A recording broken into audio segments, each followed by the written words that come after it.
Astrologer Shri Arijit আজকে আবার সরাসরি লাইভ অনুষ্ঠানে আপনাদের সঙ্গে কথা বলতে চলে এসেছি। আজকে আরেকটি ইন্টারেস্টিং গ্রহ নিয়ে বা প্ল্যানেটকে নিয়ে আমরা আলোচনা করব। সেটি হচ্ছে কেতু। কেতু এই প্ল্যানেটটিকে নিয়ে আমরা অনেক রকম ধারণা করে থাকি, কিন্তু কেতু প্ল্যানেটটি কি, কিসের কারক গ্রহ এবং কোন হাউসে থাকলে সেটা অবশ্যই কিন্তু দেখতে হবে, কোন হাউসে আছে, কোন নক্ষত্রে আছে সেটাকে যেমন দেখতে হবে, এবং আপনার যে জন্ম নক্ষত্র তার সঙ্গে কেতু যে নক্ষত্রের সঙ্গে ম্যাচ করছে সেটা অবশ্যই দেখতে হবে। সেইগুলো দেখে সেগুলো সব কিছু তার লাইভে আপনার যে হরস্কোপ অনুযায়ী বলা সম্ভব নয়। আমি যথেষ্ট কেতু নিয়ে আপনাদের আজকে আলোচনার মাধ্যম দিয়ে কেতু নিয়ে আমাদের যে ডাউটগুলো আছে সেগুলোকে ক্লিয়ার করব। প্রথমেই বলবো, কালকে আমি যে আলোচনা করেছিলাম তাতে যেমন রাহুকে নিয়ে বলেছিলাম, রাহু যেমন মাথাটি অসুরের এবং ধরটি হচ্ছে কিন্তু কেতু। এই কেতু এই প্ল্যানেটটি কিন্তু খুব ইন্টারেস্টিং প্ল্যানেট। প্রথম কথাই বলবো, কেতু হচ্ছে যা কিছু হচ্ছে আমাদের অনুভূতি, আমাদের শারীরিক গঠন বা শারীরিক অনুভূতি, এইগুলোকে কিন্তু নির্দেশ করে কেতু এই প্ল্যানেটটিকে আমরা অনেকেই ভাবি যে কোনো নেগেটিভ কাজ বা নেগেটিভ তন্ত্রের জগতে কিন্তু কেতুর বিশেষ গুরুত্ব আছে, সেইটা নিয়েও আজকে আলোচনার মধ্যে থাকবে। সুতরাং আজকের লাইভটা পুরোপুরি দেখবেন, কারণ কেতু অনেক টিপসও যেমন আপনারা পাবেন, ঠিক সেরকমভাবেই কেতুকে পজিটিভ রাখবেন কি করে এবং কেতুর মাধ্যম দিয়ে আপনারা কিভাবে লাভবান হবেন সেইটাও কিন্তু আমি আজকে ক্লিয়ার করব। সুতরাং কেতু এই যে নক্ষত্রটি, এই যে গ্রহটি কোন নক্ষত্রে বসে আছে সেটা কিন্তু আমাদের অবশ্যই দেখতে হবে। না দেখলে কিন্তু আমরা কেতুর ক্যারেক্টার কখনোই বুঝতে পারবো না, কারণ কেতু নিজে হচ্ছে একটা শ্যাডো প্ল্যানেট। কেতুর কিন্তু কোনো আমাদের যে দ্বাদশ রাশিচক্র, সেই দ্বাদশ রাশিচক্রে কিন্তু কেতুর কোনো জায়গা নেই। কিন্তু কেতুকে কিন্তু আমরা প্রত্যেকটি হরস্কোপ দেখার সময় বিশেষভাবে গুরুত্ব দিয়ে থাকি, কারণ কেতু এই যে প্ল্যানেটটি হচ্ছে খুব ইন্টারেস্টিং যেমন প্ল্যানেট, ঠিক প্ল্যানেটটি কিন্তু কখন মানুষের জীবনে কি ঘটিয়ে দেবে আমরা নিজেরাও জানি না। সুতরাং কেতুর দশা, অন্তর্দশা, কেতুর প্রত্যন্ত দশা, এইগুলো কিন্তু অবশ্যই কিন্তু এক একটা ব্যক্তির জীবনে বিশেষভাবে প্রভাব ফেলে। তার জীবনে যদি কারোর অন্তর্দশা চলে তাহলে তার জীবনে যে মহাদশা চলছে সেই অনুযায়ী, বা যদি কারোর প্রত্যন্ত দশা চলে সেই ক্ষেত্রে কিন্তু মহাদশা এবং অন্তর্দশা সেই অনুযায়ী প্রত্যন্ত দশা বা সূক্ষ্ম দশাতেও যদি কেতু থাকে তাহলেও কিন্তু কেতু বিশেষ ভূমিকা আমরা পেয়ে থাকি। সুতরাং কেতু হচ্ছে কিন্তু প্রথমেই বলবো তন্ত্রের কারক গ্রহ হচ্ছে কেতুর যদি কারোর সঠিক প্ল্যানেটটি অবস্থান করে তার জন্মছকে, তার কিন্তু তন্ত্রের প্রতি তার একটা ইন্টারেস্ট বা আগ্রহ ছোটোর থেকে কিন্তু সেই ব্যক্তির মধ্যে থাকবে, এবং বিশেষ করে শক্তি উপাসনার ক্ষেত্রে তার কিন্তু বিশেষ আগ্রহ থাকবে। অবশ্যই সেক্ষেত্রে কিন্তু মঙ্গলকে আমাকে দেখতে হবে, সেই ক্ষেত্রে কিন্তু শনিকে দেখতে হবে, সেই ক্ষেত্রে কিন্তু অবশ্যই আমাকে শুক্রকে দেখতে হবে। এইগুলিকে না দেখলে কিন্তু তন্ত্রের যে অনেক গুঁড়ো রহস্য আছে সেইগুলো কিন্তু আমাদের মধ্যে দিয়ে বা আমাদের যে তন্ত্রের যে পর্যায়গুলি আছে সেইগুলি কিন্তু অনেক সময় ব্যক্ত হবে না ব্যক্তির মাধ্যম দিয়ে, বা মাঝখানে গিয়ে কিন্তু খাপছাড়া হয়ে যাবে। সুতরাং এই ক্ষেত্রে কিন্তু কেতু প্ল্যানেটটিকে যেমন দেখব আমরা, তার সঙ্গে মঙ্গল, শনি এবং শুক্র এইগুলিকে কিন্তু অবশ্যই দেখতে হবে। তাহলেই কিন্তু আমরা যে তন্ত্রের জগতে বিশেষভাবে আলোকপাত করতে পারবে কেতুর মাধ্যম দিয়ে। এখন বর্তমানে আমরা অনেকেই তন্ত্র বলে লাফাই, কিন্তু অনেকেই কিন্তু তন্ত্র পুরোপুরি না কমপ্লিট করেই কিন্তু বলে ফেলেন যে আমি তান্ত্রিক, কিন্তু সেটা কখনোই নয়। তন্ত্রেরও তো বিভিন্ন পার্ট আছে। আমি নিজে যেমন কাজ করি সাবর তন্ত্রের মতে। সাবর তন্ত্র হচ্ছে একটা কি বলবো কুইক কাজ দেয় মানুষের জীবনে, এবং সাবরে হচ্ছে সিদ্ধি খুব তাড়াতাড়ি হয়, মন্ত্র সিদ্ধি। সেই জন্য হচ্ছে আমার কাছে মানুষ যে বলে আপনি 45 দিনের মধ্যে কী করে কাজ দিয়ে থাকেন, সেটা কিন্তু আপনাদের গুপ্ত উপায় বলে দিয়ে গেলাম।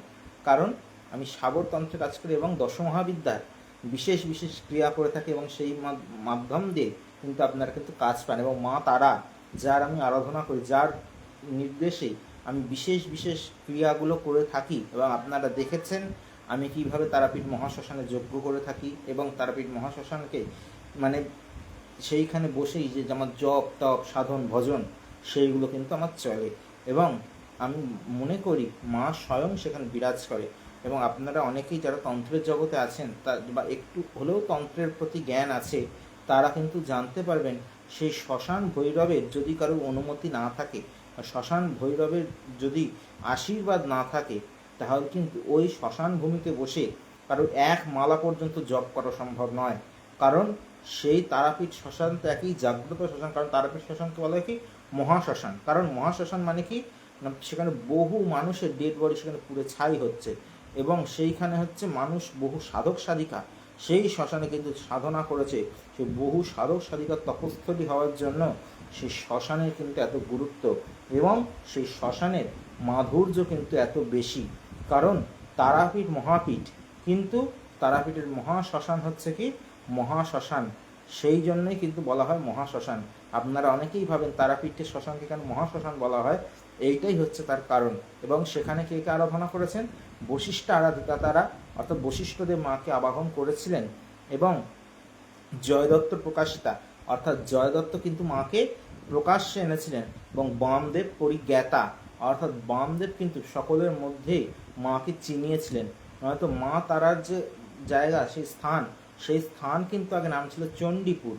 চণ্ডীপুরের থেকে কিন্তু যে তারাপীঠ হয়ে ওঠা, এর একদিন ইতিহাস আমি অবশ্যই বলবো। কারণ মা তারার যেহেতু আরাধনা করে থাকি, এবং আমার এপিসোড যারা যারা দেখেন তারা কিন্তু দেখতে পাবেন যে দশমহাবিদ্যাকে নিয়ে অনেকে আমাদের মনে ভ্রান্ত ধারণা আছে, অনেক কিছু তন্ত্রকে নিয়ে অনেকের মনে আমাদের ভ্রান্ত ধারণা আছে।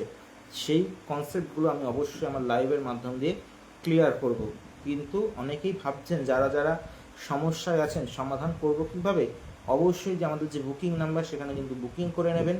এবং আপনাদের যে কাছাকাছি চেম্বারগুলো আছে, অর্থাৎ শেওড়াফুলি চেম্বার, হাওড়া চেম্বার, কলকাতার গড়িয়াহাটের চেম্বার, তার সঙ্গে হচ্ছে আপনার আছে শিলিগুড়ি চেম্বার, তার সঙ্গে তারাপীঠ চেম্বার, যার যেখানে সুবিধা সেখানে কিন্তু অবশ্যই যোগাযোগ করুন। এবং দূরের যেসব বন্ধুরা আছেন তারা ভাবছেন কী করে যোগাযোগ করব, তারা অবশ্যই কিন্তু আমাদের অনলাইন কনসালটেন্সি ডেলি চলছে, সেই অনলাইন কনসালটেন্সির জন্য অবশ্যই বুকিং করে নেবেন।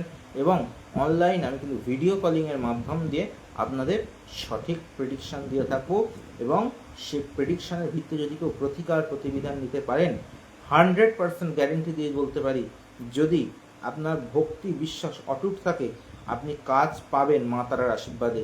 কারণ বহু লোকের কাছে গিয়ে যদি ঠকে যান, বহু ব্যক্তির দ্বারা যদি প্রতারিত হন, মা তারার আশীর্বাদে কিন্তু এই আমার কাছে যদি আসেন, এইটুকু গ্যারেন্টি দিতে পারি, আমি কখনোই বলি না, মায়ের আশীর্বাদে কিন্তু সেই মানুষ কাজ পায়, এইটুকু মায়ের আশীর্বাদ আছে।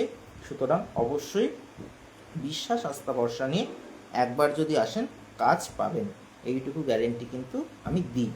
সুতরাং আর কি না, কেতু যাকে নিয়ে আমি আলোচনা করছিলাম, কেতু হচ্ছে ধর, অর্থাৎ কেতু হচ্ছে কি বলুন তো সর্পাকৃতি। কেতুকে অনেকে কুলকুণ্ডলিনীর সঙ্গে কিন্তু ধারণা করেন, বা কেতু এই যে আমাদের যে একদম কুলকুণ্ডলিনী চক্র, একদম যে নিচের চক্র, এই যে চক্র, এই চক্রের মধ্যে কিন্তু অবস্থান আছে কেতুর। এই কেতুর অবস্থান যেহেতু এই কুলকুণ্ডলিনী চক্রের মধ্যে, কুলকুণ্ডলিনী চক্র যদি কারোর না ব্যালেন্স হয়, এই কুলকুণ্ডলিনী চক্রের যদি কারোর উন্মেষ না হয়, বা তাহলে কিন্তু তার উন্মেষ বা তার সাধন পথে এগোনো সম্ভব হয় না। মূলাধার চক্রের থেকেই কিন্তু স্টার্ট হয়েছে সাধনে, মূলাধার থেকে কিন্তু আস্তে আস্তে আমরা চক্রগুলোকে ভেদ করি, মূলাধার স্বাধিষ্ঠান, এইগুলো কিন্তু একটি একটি করে আমরা স্তর অতিক্রম করে থাকি এই সাধন জগতে। সুতরাং অবশ্যই কিন্তু আমাদের যে তন্ত্রের জগতে কিন্তু এই চক্রের যে চক্রানুষ্ঠান বা এইগুলো যে বিশেষ বিশেষ ক্রিয়া আছে, এগুলো কিন্তু এই জন্যই করা হয়।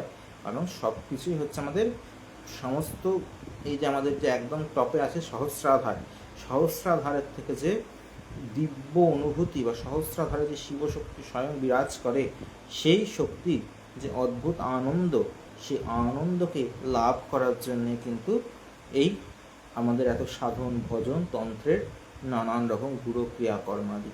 সেই জন্যই হচ্ছে তন্ত্রকে বলা হয় কি না ষটকর্ম। ষটকর্ম কেন না, আমাদের শরীরে 6টা চক্র, তার সঙ্গে মিলিয়ে হচ্ছে ষটকর্ম। এবং অনেকেই ভাবেন যে মারণ উচাটন বশীকরণ মানে হচ্ছে কি লোকের ওপর ক্রিয়া করলাম, লোকের ওপর সেই আমার কাজটা করলাম। সেই ক্ষেত্রে কিন্তু সেই মারণ উচ্চাটন বশীকরণ মানুষের ক্ষেত্রেও যেমন প্রযোজ্য। তোমার শরীরের মধ্যে যে 6টা রিপু আছে, 6টা রিপুকে নিজেকে আগে বশীকরণ করো, অর্থাৎ বশীভূত করো নিজের। তারপরে তার মধ্যে তাদের তোমার যে মানে অহংকার মানে মানে কি বলবো মানুষের প্রতি বিদ্বেষ, সেইটাকে আগে বিদ্বেষণ করো নিজের মনে। সেই তো আল্লাহই তো এক মানে প্রকৃত সৎকর্মের মানে তার প্রয়োগটি হবে। সে প্রয়োগটি যদি নিজের মধ্যে যদি না হয়, তুমি অপরের মধ্যে প্রতিফলন তার ঘটাবে কি করে? সে প্রতিফলন যদি ঘটাতে হয়, অবশ্যই কিন্তু তন্ত্রের বিভিন্ন যে পর্যায় সেগুলোকে আমাদের মেনটেন করতেই হবে। ঠিক যেমন আমরা ক্লাস 12 কি একদম 12-এ উঠে যেতে পারি? কখনোই নয়। কারণ ক্লাস 2 থেকে আমাকে 3-তে উঠতে হবে, 4-এ উঠতে হবে, এইভাবে একটি একটি করে যেমন আমাকে উঠতে হবে, ঠিক সেরকমভাবেই তন্ত্রেও একটি একটি পর্যায় করে কিন্তু ক্রস করতে করতে আমরা যে একদম পূর্ণ ব্রহ্মমোহিতে সে ব্রহ্মে আমরা বিলীন হয়ে যেতে পারবো। অর্থাৎ অবশ্যই জানি এটা কিন্তু সকলের পক্ষে সম্ভব নয়। সেই জন্য অবশ্যই এই যে আগে বললাম কেতুকে দেখতে হবে, শুক্রকে দেখতে হবে। এইগুলিকে না দেখলে কখনোই কিন্তু আমি বলতে পারবো না যে আপনি পারবেন নাকি পারবেন না এই সাধন জগতে নিজেকে উত্তীর্ণ করতে। তাহলে কি কেতু এই প্ল্যানেটটি হচ্ছে ধর সমতুল্য, অর্থাৎ আমাদের দেহ। অর্থাৎ এই কেতু যদি প্ল্যানেটটি কারোর লগ্নে বসে থাকে, তাহলে আপনি বুঝবেন কিভাবে? যদি এবার আমি কিন্তু হাউস বলছি না, সেই হাউসটি কিন্তু আপনার মেষের হাউস হতে পারে, বৃষের হাউস হতে পারে। সেই ক্ষেত্রে অবশ্যই কিন্তু পার্সোনাল হরোস্কোপ যাচ করে নিতে হবে, এবং সেইখানে কোন আপনার নক্ষত্র আপনার জন্ম, সেই নক্ষত্রটিও কিন্তু আপনাকে দেখে নিতে হবে। নয়তো কিন্তু আমি জাস্ট আপনাদের কেতুর যে ডেসক্রিপশান, সে কেতু কি কি করতে পারে, কেতুর কি কি পজিশান, সেইটা যেমন আপনাকে দেখতে হবে, কিন্তু কেতু কি প্ল্যানেটটা সেইটা নিয়ে হচ্ছে আমার আলোচনা। কেতু যদি কারো লগ্নভাবে থাকে, তাহলে কি কেতুর যে জাতক বা জাতিকা থাকবে, যা ব্যক্তি, সেই ব্যক্তিকে কিন্তু আপনি কখনোই বুঝতে পারবেন না। সেই ব্যক্তি কখনো মনে হবে হচ্ছে খুব ভালো, কখনো মনে হবে খুব খারাপ, বা বাড়ির লোকের কাছে দেখাবে এক মূর্তি, বাইরে দেখাবে অপর মূর্তি। ভেতরে ভেতরে যে কী ঘটিয়ে ফেলবে আপনি নিজেরাও ধরতে পারবেন না। যখন ধরবেন তখন সব কিছু শেষ হয়ে যাবে। এই হচ্ছে কেতু। জাতক বা জাতিকা যদি নেগেটিভ থাকে এই কেতু, কিন্তু লগ্নে কেতু যদি পজিটিভ থাকলো, সেই ব্যক্তির মধ্যে কিন্তু তার মধ্যে আধ্যাত্মিক উন্মেষ থাকবে, তার মধ্যে আধ্যাত্মিক চেতনা থাকবে। এই কেতু কিন্তু এইগুলি আমাদের দিয়ে থাকে। দ্বিতীয়ভাবে কেতু কী করবে? হঠাৎ অর্থপ্রাপ্তি করিয়ে দেবে, হঠাৎ আপনার জীবনে প্রচুর সম্পদ এনে দেবে। এইটা কিন্তু দ্বিতীয়ভাবে কেতু আপনার করে থাকবে। এবং যদি নেগেটিভ থাকে, সে কিন্তু চুরি, গুন্ডামি, বদমাইশি এইগুলো করে আপনার কাছে অর্থ আনতে বাধ্য করবে আপনাকে। এইসবের মাধ্যমে আপনাকে ফাঁসিয়ে দেবে সেই ব্যাপারে। তারপরে কি? থার্ড হাউস, অর্থাৎ যোগাযোগের যে ঘটনা, কেতু যদি পজিটিভ থাকে, সেই কেতু কিন্তু আপনার সঠিকভাবে যোগাযোগ করাবে, এবং আপনার অনেক কাজ দেখবেন সুইফটলি করে দেবে এই কেতু। আপনি হয়তো ভেবে যাচ্ছেন যে আজকে আমার এই কাজটি হবে না, কিন্তু অবশ্যই কেতু যদি আপনার এই থার্ড হাউসে স্ট্রং থাকে, তাহলে কিন্তু অবশ্যই সেই কেতুর মাধ্যম দিয়ে আপনি সেই কাজে সফলতা পাবেন। এবং যোগাযোগ মাধ্যম যে আপনার কোথার থেকে হয়ে যাবে, আপনি হয়তো গেলেন ইন্টারভিউ দিতে, সেখানে হয়তো আপনার ইন্টারভিউ ক্র্যাক করা কখনোই সম্ভব নয়, কিন্তু আপনি গিয়ে হয়তো সেখানে এমন কোনো পরিচিতের মুখোমুখি হয়ে গেলেন, আপনার ইন্টারভিউ ক্র্যাক করে হয়ে গেল। এইটাই হচ্ছে কিন্তু কেতু। সুতরাং কেতুকে কিন্তু মাস্ট বি জাজড পার্সোনাল হরোস্কোপে। থার্ড হলো ফোর্থ হাউসে কেতু যদি থাকে, অবশ্যই সেক্ষেত্রে নেগেটিভ থাকলে বাস্তুদোষ দিয়ে দেবে, কিন্তু ফোর্থ হাউসে কেতু যদি ভালো থাকে, তাহলে অবশ্যই কিন্তু যে আমাদের পড়াশোনার ক্ষেত্রেও উন্নতি দেবে, আমাদের মায়ের শরীর স্বাস্থ্য ভালো থাকবে। এবং কেতু যদি নেগেটিভ থাকে, তাহলে কিন্তু মায়ের বিয়োগ পর্যন্ত করে দিতে পারে এই কেতু, এবং বা মায়ের শরীর স্বাস্থ্য একদম ড্যামেজ করে দিতে পারে, বা ব্ল্যাক ম্যাজিক এফেক্টেড বাড়িকে করে দিতে পারে কিন্তু নেগেটিভ থাকলে এই কেতু। এবং কেতু হচ্ছে যেহেতু ব্ল্যাক ম্যাজিকের কারক গ্রহ, এবং ব্ল্যাক ম্যাজিক এফেক্টেড করায় বেশি, সেই জন্য কিন্তু কেতু কিন্তু প্রত্যেকটি ছকে পজিটিভ কি নেগেটিভ সেটা কিন্তু আমাকে দেখে নিতে হবে। না দেখলে কিন্তু আমি কখনোই বলতে পারি না যে আপনি ভালো আছেন কি খারাপ আছেন। সুতরাং অবশ্যই কিন্তু সেই ক্ষেত্রটি আমাকে দেখাটা জরুরি। তারপরে কি? 4th হাউস হলো ফিফথ হচ্ছে ক্ষেত্রে যদি পজিটিভ থাকে পড়াশোনায় খুব ভালো করবে এবং এখানে মানে তার বিশাল নলেজ গ্যাদার করার ক্ষমতা থাকবে, আধ্যাত্মিক বিষয়ে তার চর্চার জ্ঞান থাকবে এবং তার মধ্যে মানে প্রেম প্রীতি এলেও যদি পজিটিভ থাকে হঠাৎ হঠাৎ করে তার জীবনে লাভ রিলেশন ঘটে যাবে। এবং যদি কারো নেগেটিভ থাকে তাহলে কিন্তু সন্তানহীন হয়ে থাকবেন চিরকাল যদি পঞ্চমে কেতু থাকে। তাহলে অবশ্যই কিন্তু এই ক্ষেত্রে আমি যাদেরই হরস্কোপ দেখেছি কেতু সাধারণত 90% লোকের নেগেটিভ থাকে, 99% লোকের। সেই ক্ষেত্রে কিন্তু বহু দম্পতি আমার কাছে আসেন যে বহু চেষ্টা করছেন, ডাক্তার রিপোর্টে সব ওকে, কিন্তু সন্তান লাভ হচ্ছে না। এই কেতু হচ্ছে তার মূল কারক। 5th হাউসের ক্ষেত্রে এবং নেগেটিভ এই কেতুকে অবশ্যই প্রতিকার প্রতিবিধান যদি সঠিকভাবে করা যায় তাহলে অবশ্যই সন্তান লাভ হওয়া সম্ভব। 7th house, 5th house, 6th হাউসে কেতু হচ্ছে গুপ্ত শত্রুতা দেবে আপনাকে, গুপ্তভাবে রোগ দেবে আপনাকে এবং আপনার জীবনে নানানভাবে আপনাকে ফাঁসিয়ে দেওয়ার একটা প্রবণতা থাকবে মানুষের। 7th কেতু হচ্ছে আপনার স্ত্রী অবৈধ সম্পর্কে জড়িয়ে পড়বে এবং গুপ্তভাবে কোনো সম্পর্কে টানা পড়ে আপনাদেরই হয়তো সম্পর্কটা কেটে গেল। এইভাবে দেবে হচ্ছে এইগুলো দেবে কেতু। কারণ কেতু সবসময় যে নেগেটিভ করে আমি যেমন বলি না, সেই ক্ষেত্রে কিন্তু কেতু অধিকাংশ ক্ষেত্রেই নেগেটিভ করে। এটা কিন্তু আমি যাদের ছক এতদিন পর্যন্ত দেখেছি সেই ক্ষেত্রে কিন্তু আমি দেখতে পাই। 8th হাউসে কেতু, হঠাৎ অ্যাক্সিডেন্ট হয়ে যাওয়া, হঠাৎ দুর্ঘটনা, এইগুলো কিন্তু কেতু দিয়ে থাকে। তারপরে কে 9th যদি কেতু থাকে তাহলে কিন্তু অবশ্যই তার বলবো বাবার শরীর স্বাস্থ্য নিয়ে টেনশন যাবে, বাবার সঙ্গে বিচ্ছেদ হয়ে যেতে পারে বা বাবা অকালে চলেও যেতে পারেন এবং বাবার ক্ষেত্রে কিন্তু নেগেটিভ কোনো কিছু আমরা পাবো। এবং ধর্মীয় ক্ষেত্রেও সে যদি ধর্মপথে থাকে সেই ক্ষেত্রেও কিন্তু কেতুর নেগেটিভ এফেক্ট আমরা কিন্তু পাবো। 10th হাউসে কেতু আপনাকে আধ্যাত্মিক পথে কিন্তু পরিচালনা করবে। আপনার কেরিয়ার কিন্তু আধ্যাত্মিক বেস হয়ে উঠবে, অর্থাৎ এই অ্যাস্ট্রোলজি বা এখন যে বিভিন্ন চ্যান্টিংগুলো হচ্ছে সেইগুলোতে এই অবশ্যই কিন্তু আপনাকে সেই স্পিরিচুয়ালিটির দিকে আপনাকে অ্যাট্রাক্ট করবে এই কেতু এবং তন্ত্রের জগতে আপনাকে অ্যাট্রাক্ট করবে এই কেতু এবং তন্ত্রকে সঠিকভাবে অ্যাপ্লাই করার যে ক্ষমতা সেই 10th হাউসের কেতু কিন্তু আপনাকে দিয়ে থাকবে। এরপরে কি আসছে 11th অর্থাৎ প্রাপ্তি হাউস।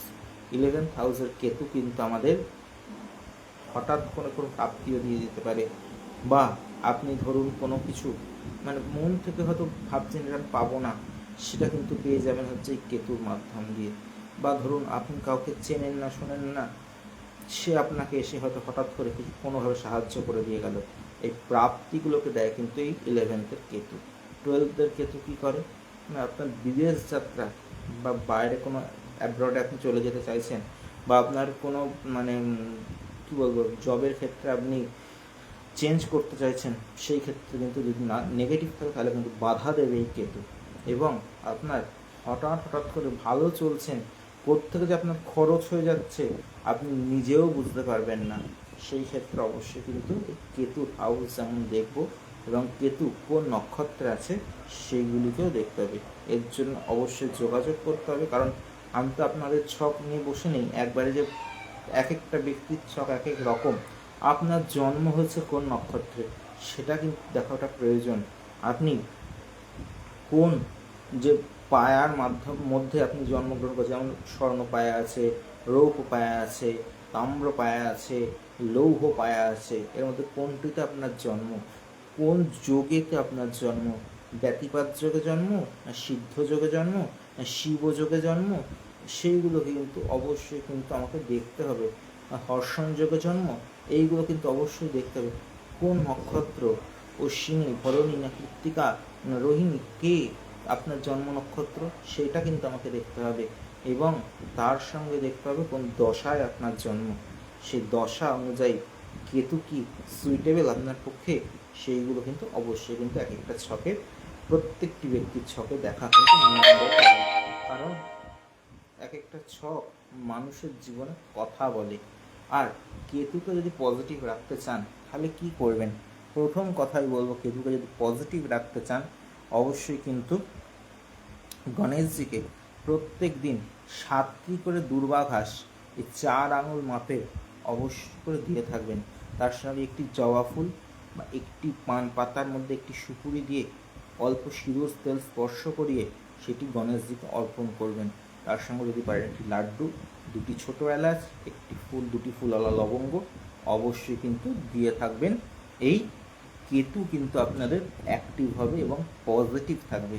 অর্থাৎ কেতু হচ্ছে আমাদের আধ্যাত্মিকতা, আমাদের চেতনা, আমাদের যে দৈবিক শক্তি এ কিন্তু বাড়ায় হচ্ছে কেতু। সুতরাং এই কেতুর জন্য অবশ্যই এই যে গণেশজির উপাচার বললাম অবশ্যই করবেন। তার সঙ্গে কী করবেন, তার সঙ্গে হচ্ছে কুকুরকে অবশ্যই কিন্তু সেবা দেবেন।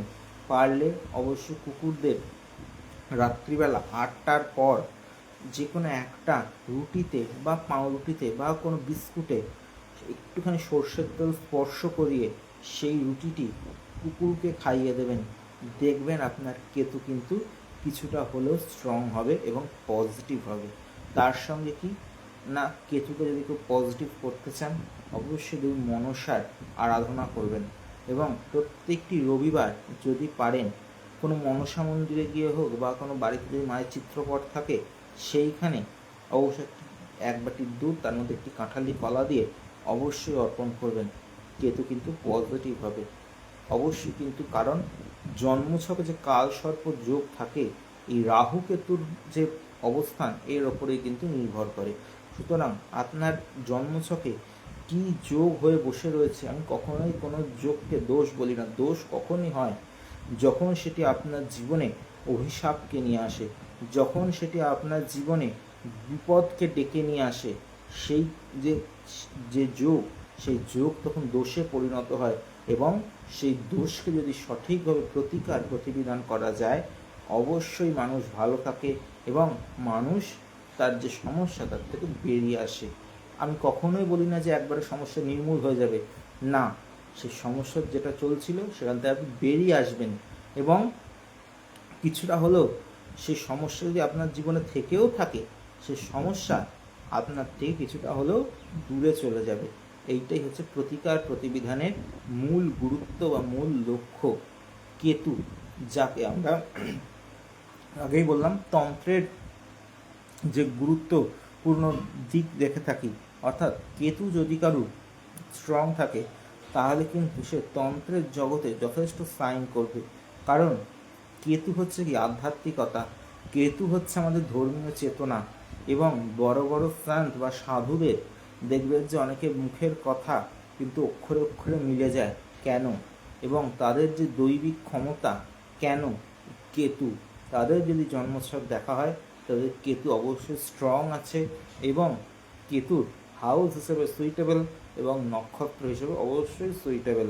সেই জন্যই কিন্তু কেতু তাদের পজিটিভ এফেক্ট দিয়ে থাকছে তাদের জীবনে এবং তাদের জন্মছকে। এরপরে কি আসছি আমরা, কেতুকে বললাম তন্ত্রের কারক গ্রহ। কারণ কি, তন্ত্র কি আমরা কোনো কিছু তন্ত্রে দেখতে পাই না, কিন্তু তন্ত্রের যে ক্রিয়া তার ফলটাকে কিন্তু আমরা বুঝতে পারি বা আমরা দেখতে পাই। অর্থাৎ তন্ত্র হচ্ছে যেমন হচ্ছে পুরোটাই মানে আমাদের অনুভূতি বা আমাদের যে আধ্যাত্মিক চেতনার ওপর নির্ভর করে, ঠিক সেরকমভাবে কেতুর সঙ্গে কিন্তু দেখুন যে ক্যারেক্টার দুটো কিন্তু এক। অর্থাৎ সেই জন্য কিন্তু যদি তন্ত্রের জগতে আধ্যাত্মিক জগতে আমরা উন্মেষ চাই তাহলে কিন্তু কেতুকে অবশ্যই স্ট্রং হতে হবে বা কেতুকে পজিটিভ হতে হবে, নয়তো কিন্তু সে কখনোই উন্নতি পাবে না কেতু যদি নেগেটিভ থাকে। কারণ কেতুই তো আমাদের জীবনে বললাম ধর্মীয় চেতনা দেয়, কেতুই তো আমাদের জীবনে মানুষের যে মানসিক বিকাশ সেইটিকে ঘটিয়ে থাকে। কিন্তু কেতু নেগেটিভ হলেই যেমন চুরি, গুন্ডামি এবং নানান রকম যে কুসংসর্গে জড়িয়ে পড়া কেতুই তার জীবনে ডেকে নিয়ে আসে। সুতরাং কেতুকে অবশ্যই পজিটিভ করবেন।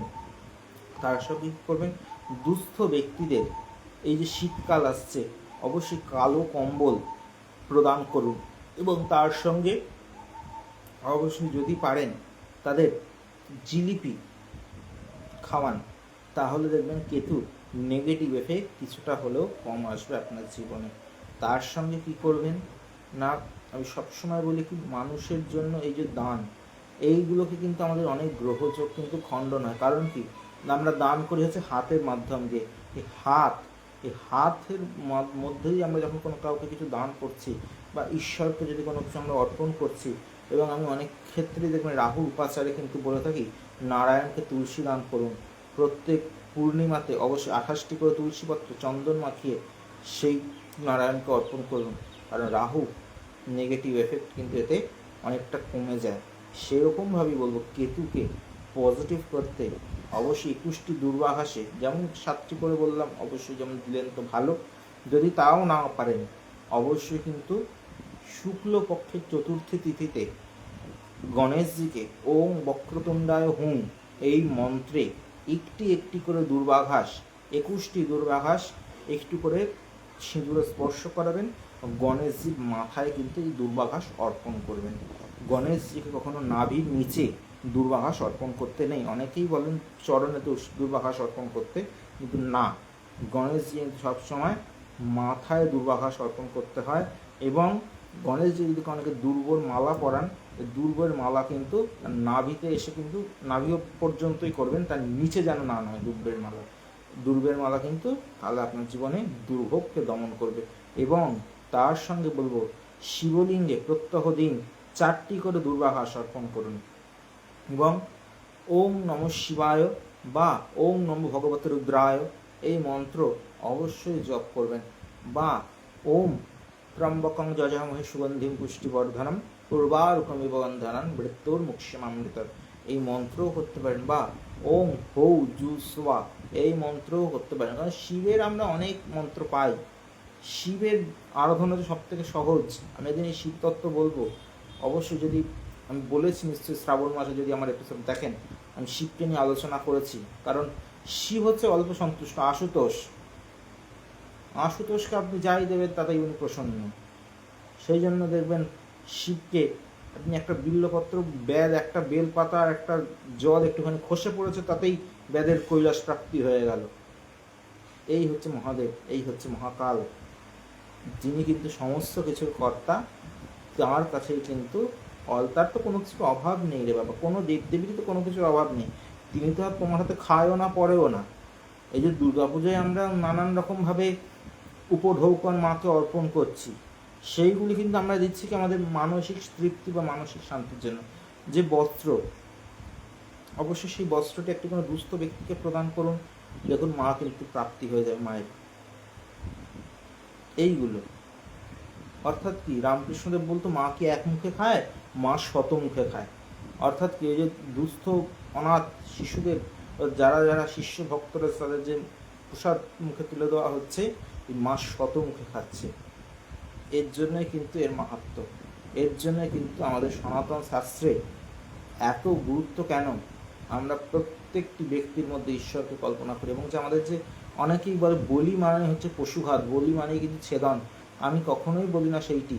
কেন কি, বলি দেওয়ার আগে সেই পশুটিকেও কিন্তু আমরা দেবতা রূপ কল্পনা করে পুজো করি।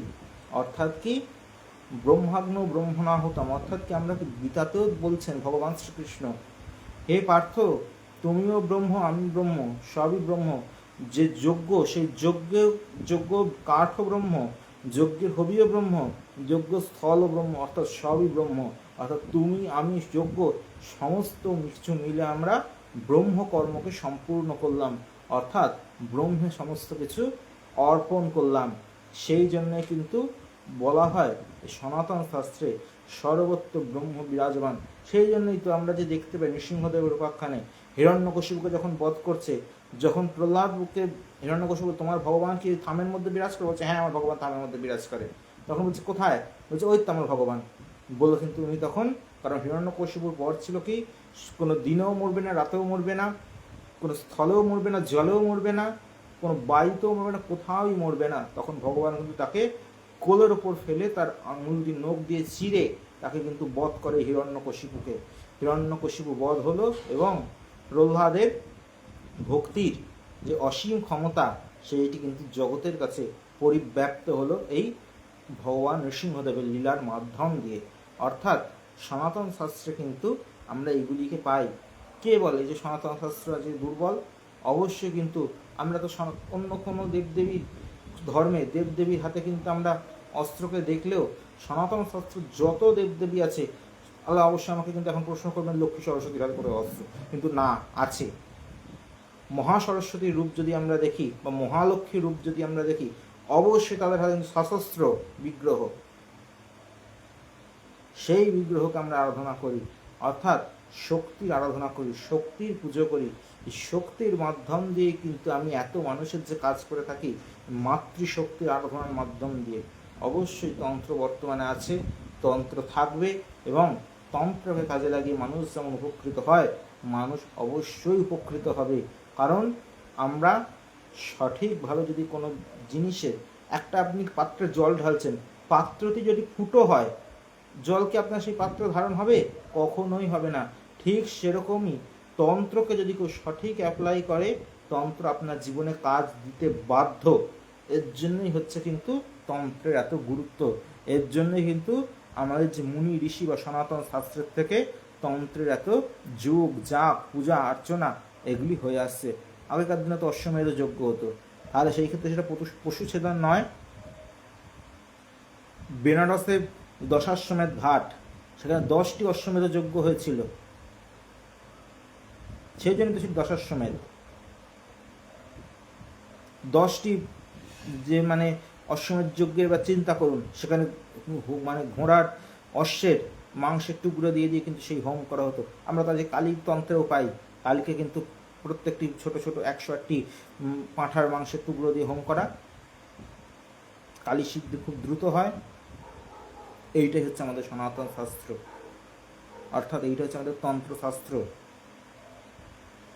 তন্ত্রে কখনোই বলেনি যে হিংসা করো বা পশু ইয়ে করো, না। কিন্তু একটা মানুষকে যদি ডেলি আপনি পাঁঠা বলি হচ্ছে, সেই পাঁঠা বলির যদি আপনি ডেলি তাকে মাংস খাওয়ান, মাংস খাওয়াতে খাওয়াতে খাওয়াতে খাওয়াতে কিন্তু তার মধ্যে সেই মাংস নিয়ে অরুচি আসতে বাধ্য, সে দেখবেন একদম আমি আর মাংস ধরে খাবো না।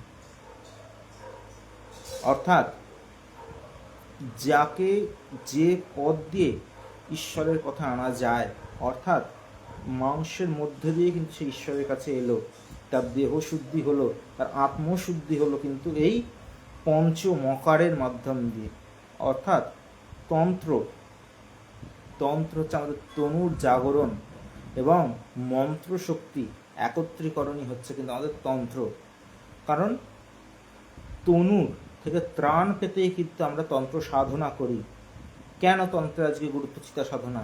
কেন তন্ত্রে আছে আজকে সব সাধনা? কেন তন্ত্র আছে বিল্লমূল সাধনা? অবশ্যই আমাকে দেখতে হবে কেন তন্ত্র আছে শ্মশানের এত গুরুত্ব। এই সব কিছুই কিন্তু তার ভিত্তি আছে, ভিত্তি ছাড়া কোনো কিছুই হয় না। অবশ্যই তাহলে কি, যাকে নিয়ে আমি আলোচনা করছিলাম, কেতু এই সমস্ত কিছু কিন্তু প্রদান করে থাকে হচ্ছে কেতু, অর্থাৎ আধ্যাত্মিকতা, আধ্যাত্মিক চেতনা, এইগুলি কিন্তু কেতুই আমাদের জীবনে দিয়ে থাকে।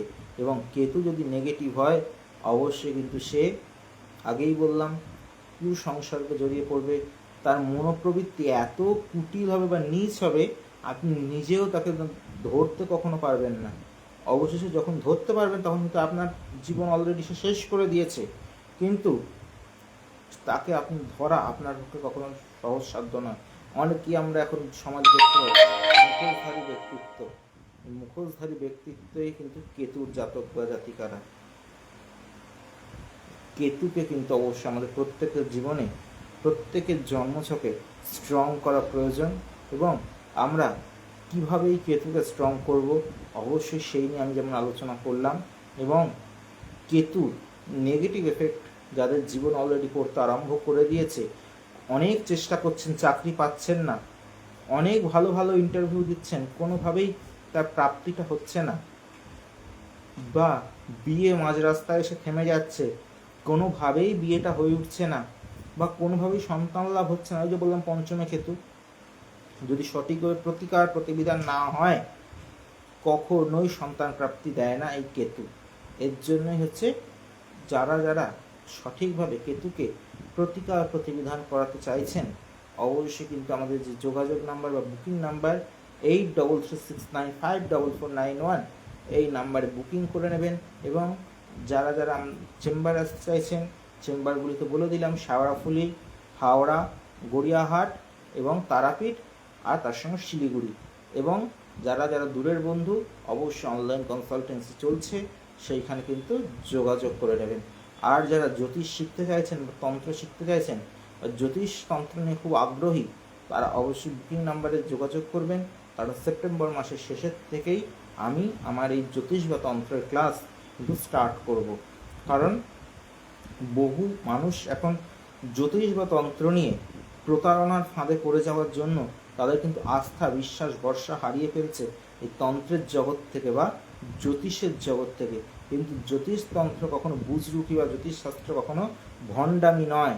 জ্যোতিষশাস্ত্র সম্পূর্ণ বিজ্ঞান।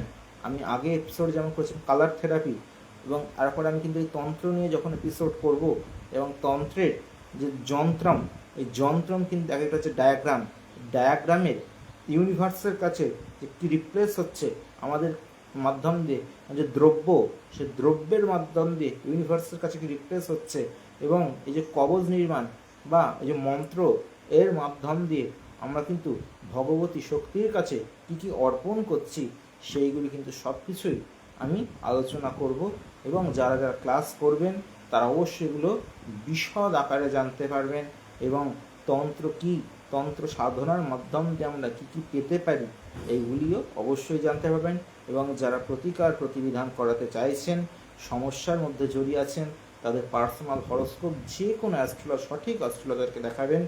সঠিক ব্যক্তির পরামর্শ নিয়ে যদি প্রতিকার প্রতিবিধান ধারণ করতে পারেন, তাহলে অবশ্যই কিন্তু সমস্যা মুক্তি আপনাদের জীবনে ঘটবেই। জয় তারা, জয় মা তারা, জয় জয় তারা। আজকে এই পর্যন্তই, দেখা হচ্ছে পরবর্তী দিন পরবর্তী কোনো লাইভে। অবশ্যই আজকের যে কেতুর এপিসোড আপনাদের কেমন লাগলো আমাকে কমেন্ট করে জানাতে ভুলবেন না। এবং লাইক, শেয়ার, কমেন্ট করে আমার যে লাইভটিকে সকলের কাছে ছড়িয়ে দিন। কারণ জ্যোতিষতন্ত্রের এই যে বিশদ ব্যাখ্যা আপনারা কিন্তু আমার এই প্রোফাইলে যদি ফলো থাকেন, আপনারা কিন্তু দেখতে পাবেন আমি মানুষের জীবনে কীরকমভাবে তন্ত্রকে বা জ্যোতিষকে অ্যাপ্লাই করে থাকি, এবং তন্ত্র বা জ্যোতিষের মাধ্যমে মানুষ কীভাবে উপকৃত হয়, এবং আমি কীভাবে তারাপীঠ মহাশ্মশানে মহাযজ্ঞ করি এবং মায়ের আরাধনার সঙ্গে যুক্ত থাকি। এবং তার সঙ্গে আমার বাড়িতে প্রত্যেক পূর্ণিমাতে যেমন হচ্ছে বিশেষ হোম, যজ্ঞ, পূজা, আহুতি, অর্থাৎ কোনো আধ্যাত্মিকতা, এগুলো সবই কিন্তু কেতু। আমি যে আজকে এত আধ্যাত্মিক জগতের সঙ্গে জড়িত, এগুলো কিন্তু সব কেতু আমাকে প্রদান করে। কেতু ছাড়া কিন্তু কখনোই হবে না। কিন্তু এই কেতু যদি কারোর নেগেটিভ থাকে, সে কিন্তু বাজেভাবে জড়িয়ে পড়বে বা আপনাকে কেউ ফাঁসিয়ে দিল, এইগুলো কিন্তু আপনার জীবনে এনে দেবে হচ্ছে এই কেতু। অবশ্যই কিন্তু সেই ব্যাপারে সজাগ সতর্ক থাকাটা আমাদের প্রত্যেকের জরুরি। কারণ কেতু আমাদের জীবনে বিশেষ গুরুত্বপূর্ণ ভূমিকা পালন করে থাকে। নমস্কার, আজকে এই পর্যন্তই। অবশ্যই সঙ্গে থাকুন এবং লাইক করুন এবং কমেন্ট করুন কী কী নিয়ে আপনারা এপিসোড চাইছেন। আমি অবশ্যই সেই নিয়ে আপনাদের কাছে নতুন নতুন লাইভ এবং নতুন তথ্য তুলে ধরব।